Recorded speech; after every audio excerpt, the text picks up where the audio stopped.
লীগের চরিত্রটাই হলো এরকম, এটা যে একটু ভালোবাসে তার সে হত্যা করে। শহীদ প্রেসিডেন্ট জিয়াউর রহমান শেখ হাসিনাকে দেশে আসার অনুমতি দিছিলেন, সুযোগ দিছিলেন এবং বলছে থাক সবাই রাজনীতি করুক। আসার 1 মাসের মধ্যে জিয়াউর রহমান শহীদ হয়ে গেছে, 13 দিনের মধ্যে।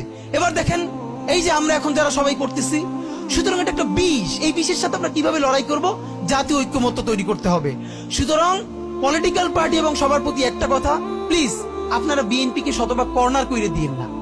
বিএনপি এই আধিপত্যবাদ বিরোধী লড়াইয়ের জন্য আমাদের একটা বড় শক্তি। এই শক্তিকে এত বেশি কর্নার করা যাবে না যাতে তারা গিয়ে আওয়ামী লীগের হাত ধরে ফেলে। তারা যদি আওয়ামী লীগের হাত ধরে ফেলে তাহলে লড়াইটা তো আমাদের জন্য আরো কঠিন হয়ে যাবে। বরং বিএনপির প্রতি আমাদের চ্যালেঞ্জ হলো, যেই বিএনপি বাকশালী সংবিধানের প্রতি প্রেম দেখাবে তারে শহীদ জিয়ার ছবিটা সামনে এনে বলতে হবে যে এই বাকশালী সংবিধান তো জিয়াউর রহমানই ছুঁড়ে মারছিল। বেগম জিয়া বলেছেন এই সংবিধানকে ছুঁড়ে ফেলা হবে। এখন বেগম জিয়ার চেয়েও নতুন বিএনপি আসছে, বেশি প্রেমের বিএনপি। যেই শহীদ প্রেসিডেন্ট জিয়াউর রহমান ইসলামোফোবিক জায়গা থেকে বাংলাদেশের মুসলমান, বাঙালি মুসলমান সব আইডিয়াকে ধারণ করে বাংলাদেশে জাতীয়তাবাদ তৈরি করলেন।